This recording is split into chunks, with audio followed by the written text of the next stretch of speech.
Today, we're going to have a little chat about energy drinks.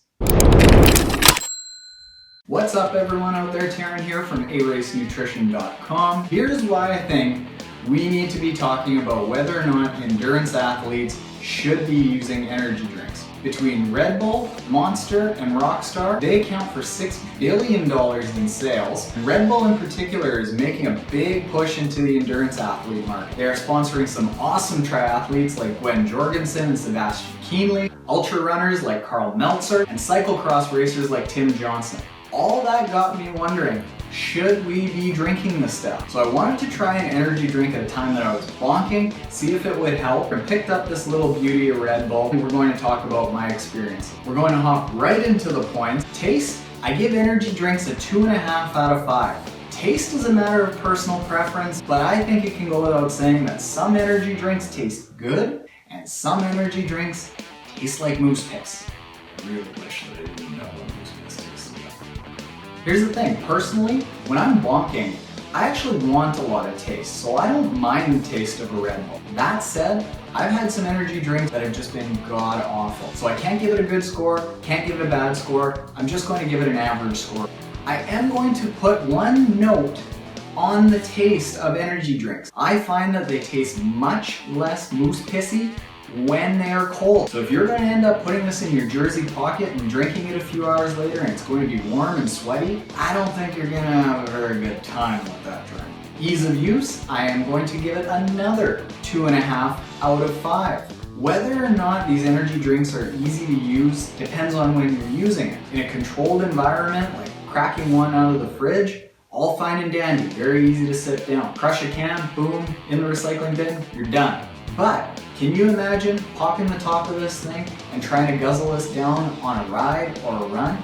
It ain't happening. So again, I can't give it a high score, can't give it a low score, gotta give it an average score. I know that some of you are sitting there going, Taren, don't be stupid, I'm just going to pull over and buy it. Yeah.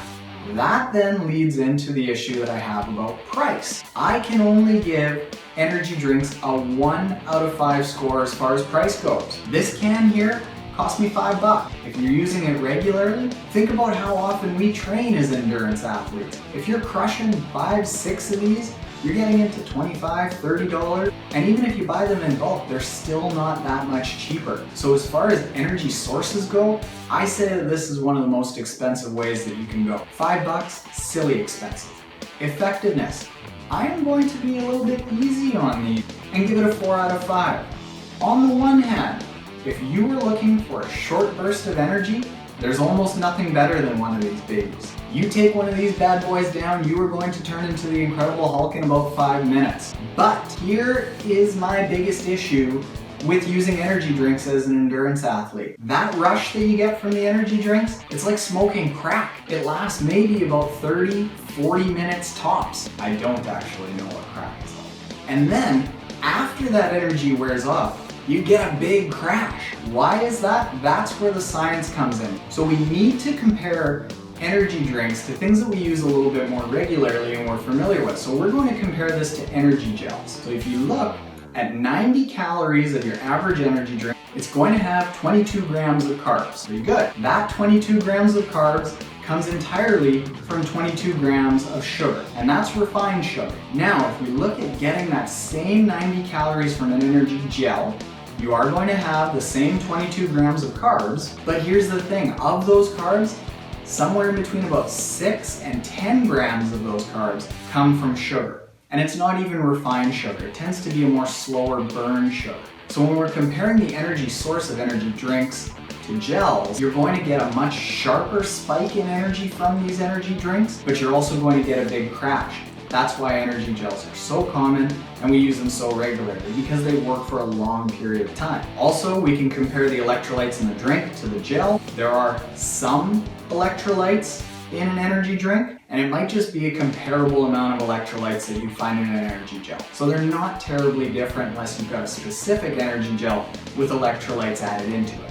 What energy drinks do have that really help you with muscle breakdown is a huge amount of vitamin B. Red Bull, for instance, has almost 4 times the amount of vitamin B6 and B12 combined that you'd need in an entire day. So that really helps with muscle breakdown. Some energy gels have vitamin B, some don't. That's one thing that energy drinks, Red Bull in particular, have a small leg up on energy gels from. The overall score that I'm going to give energy drinks as a nutritional product for endurance athletes is an average score of 2.5 out of 5. Like a couple of the other ratings, I can't give it a very good rating, I can't give it a very bad rating, I've got to give it an average rating because there are times that an energy drink is very good. If you're looking for a very quick burst in energy, you're doing maybe a 5K race, very short criterion cycling race, doing a triathlon, it might be good for that. However, for endurance athletes who are working for 1, 2, 3,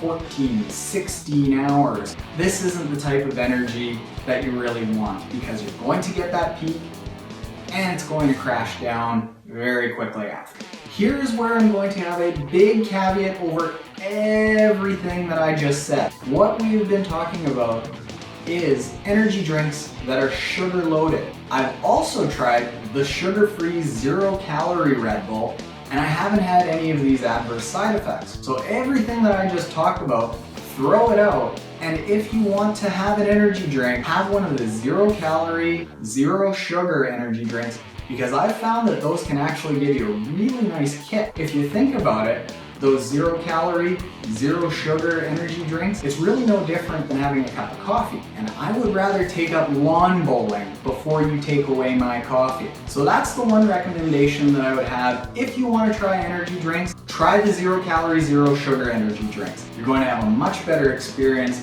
than having the full sugar version. So this has just been my opinion of energy drinks. I recommend that you guys try it out for yourself. Leave a comment below. Let me know if you really like energy drinks, if you've got a bad experience with energy drinks, if I'm way off. I'm open to it because I really only had 2 or 3 experiences using energy drinks before or during a workout. So that's it. As always, if you like this video, give us a thumbs up below, subscribe to the channel, hit us up at www.aracenutrition.com, Facebook, Instagram, Twitter, Google+, it's all at A Race Nutrition. Battle the Bonk!